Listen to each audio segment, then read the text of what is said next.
আপনারা অনেকে অ্যান্টিবায়োটিক খান বিভিন্ন অসুখের কারণে, কারো জ্বর, XYZ, আপনার বিভিন্ন ভাইরাল ইনফেকশন আছে, বিভিন্ন ধরনের ইনফেকশন, বিভিন্ন রোগের কারণে আপনারা অনেকে অ্যান্টিবায়োটিক খান।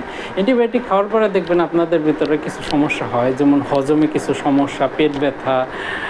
যদি অ্যান্টিবায়োটিক খুব স্ট্রং হয় সেক্ষেত্রে অনেক সময় মানুষের পায়খানা সবুজ পর্যন্ত হতে পারে। আসলে কী হয়, আমরা যখন অ্যান্টিবায়োটিক খাই তখন আমাদের পেটের ভিতরে যে ব্যাকটেরিয়া আছে, আমাদের বৃহদান্ত্র, ক্ষুদ্রান্ত, আমাদের স্টোমাকের ভিতরে যে ব্যাকটেরিয়া আছে, তাদের ভিতর কি অ্যান্টিবায়োটিক ওই ব্যাকটেরিয়াগুলোকেও নষ্ট করে বা মাইরা ফেলে। তো সেক্ষেত্রে দেখা যায় এই ব্যাকটেরিয়াগুলো আমাদের হজমের ক্ষেত্রে একটা গুরুত্বপূর্ণ ভূমিকা রাখে। সেক্ষেত্রে আমাদের হজমে বিভিন্ন সমস্যা হয়, যার কারণে পেট ব্যথা, হজমের সমস্যা হয় এবং সবুজ পায়খানা হয়। আপনারা অনেক ক্ষেত্রে দেখবেন যারা নিউবর্ন, নতুন জন্ম নেয় বাচ্চা, তাদের পায়খানাটা সবুজ হয়। কেন হয়?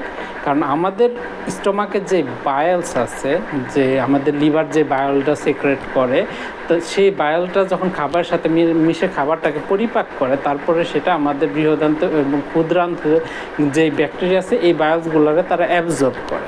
তো যখন একটা নতুন শিশু বাচ্চা যখন জন্ম নেয় তখন তার পেটের ভিতরে ওই ব্যাকটেরিয়াগুলো থাকে না, যার কারণে আমাদের বাচ্চাদের পায়খানা সবুজ হয়। যখন আস্তে আস্তে তার বৃহদান্ত্র, ক্ষুদ্রান্ত্রে এই ব্যাকটেরিয়াগুলো জন্ম হইতে থাকে, তখন তাদের তাদের পায়খানাগুলো আস্তে আস্তে হলুদ রূপ ধারণ করে, যার এটা প্রিন্সিপালি ব্যাকটেরিয়ার কারণে যে সে বায়লগুলো অ্যাবসর্ব করতেছে।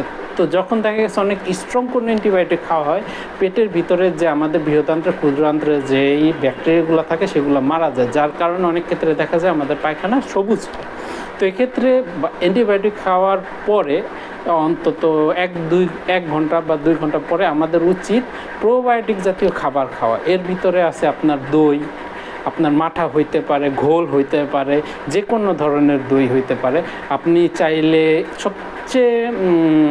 চাইলে একটা প্রোবায়োটিক ক্যাপসুলও খাইয়ে নিতে পারেন। যারাই অ্যান্টিবায়োটিক খান তাদের ক্ষেত্রে প্রোবায়োটিক গ্রহণ করা অনেক একটা বড় হেল্প করে তাদের গাটসের হেলথটাকে ভালো রাখার জন্য, বা পেটের বৃহদান্ত, ক্ষুদ্রান্ত, স্টোমাকের হেলথটাকে ভালো রাখার জন্য তাদের উচিত অ্যান্টিবায়োটিকের সাথে প্রোবায়োটিক গ্রহণ করা। সেটা হইতে পারে দই, মাঠা। সবচেয়ে ভালো হয় প্রোবায়োটিক ক্যাপসুল, যেখানে অনেক ধরনের প্রোবায়োটিক ব্যাকটেরিয়া থাকে, অথবা কেফির ইয়োগুর।